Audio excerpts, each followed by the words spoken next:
kwa ibada ya heshima ya ndugu yetu Jakoyo Midiwo.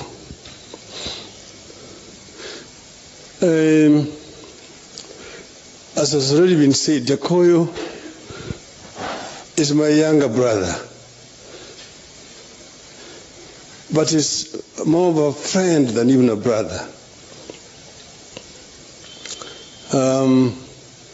Last time I talked to Jakoyo was on a Thursday, and that Thursday we had lost a sister, Jakoyo's elder sister, and that is when he called in the evening, talking, and he told me I have come back into Nairobi. I'm now in Nairobi, and we're going to meet. But he told me that we have had a comprehensive discussion with Dr. Buru, because this month of June we have had several deaths in the family. We had Madaraka Day, a celebration in Kisumu on the 1st of this month. The weekend, that was a Tuesday. That weekend, on Friday, we buried a grandmother, and then on a Saturday, a grandfather. But before they died, we lost an uncle, who was then buried the weekend after Saturday.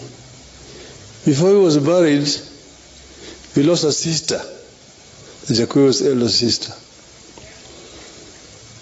So she was herself buried last Saturday. Now, Jakoyo was telling me that, look, because these tragedies are too many, you have agreed with the Buru that you, meaning myself, I should not attend them because of the risk of attracting so many people coming to the funeral and the infections, COVID. So he said that we have agreed that once the situation normalizes, we are going to organize a fitting memorial for all of them. And that was our last conversation with him. I told him I'm going the following day, Friday, to bury Kalembe Ndile, Kibwezi. I will then proceed to Mombasa, and we will meet on my return back to Nairobi. And I told him I'll be coming back on Monday. The Monday when I came, we had not talked, and in the evening, as I was sitting in my office, I got a phone call from my sister, one of our cousins, called Mrembo.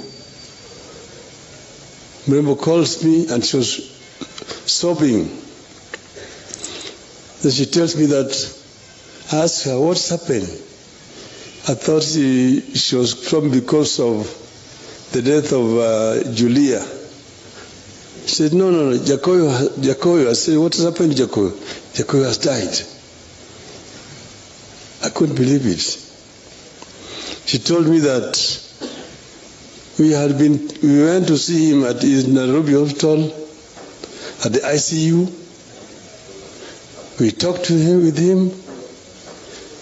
Then we left him there, we said farewell. And as we walked out of the hospital, a few minutes later, we were called to rush back to the hospital. And when we went back, he was dead. So I rushed to Nairobi hospital at the ICU, and they found Jakoyo lying there. He was actually smiling. And I thought I could talk to him, but he was dead. I didn't even know how to conduct myself. Then we talked to the doctor. So it is a very, very emotional thing for us as a family, losing Jakoyo. Jakoyo was one of us, our mothers. My mother was the eldest. And then we had only one uncle. And then Jakoyo's mother, Margaret, was the last one. But we've grown up together almost as family. In their house, there was an elder brother who was called Odur. Then followed by Julia Okwero, the one who was buried last Saturday. Then the professor, Jakoyo Midiwo, is called Kingi because he was born when King George died. Then there was a girl called Akinyi. Then there's Aoko Midiwo Odembo. Then thereafter there's Jalango. Jalango basically in the Luo means Kalenjin. Then there was the Jakoyo. And then after that there was the late Otada. They were 8, we were 9.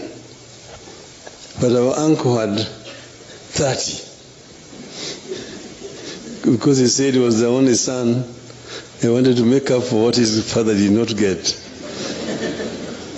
So our uncle had 3 wives. The first wife gave birth to 12 children. 6 boys, 6 girls. The second wife gave birth to 10 children. 5 boys, 5 girls. The third one gave birth to 8. 4 boys, 4 girls. So we ended up with 30 children, 15 boys, 15 girls. That was our uncle, who followed the tradition of our grandfather, who was a great soccer player. Now Jakoyo, we brought him up, me and Jack, and eventually he went to the United States and studied the way it's written there in his obituary.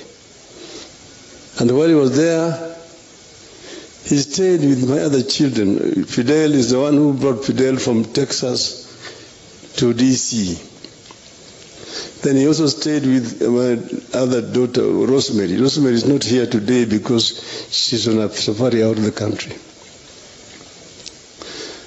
And lived with them and protected them while they were studying there in the United States. So there's so many intimate things that you've done with Jakoyo. When he came back here, he was in business.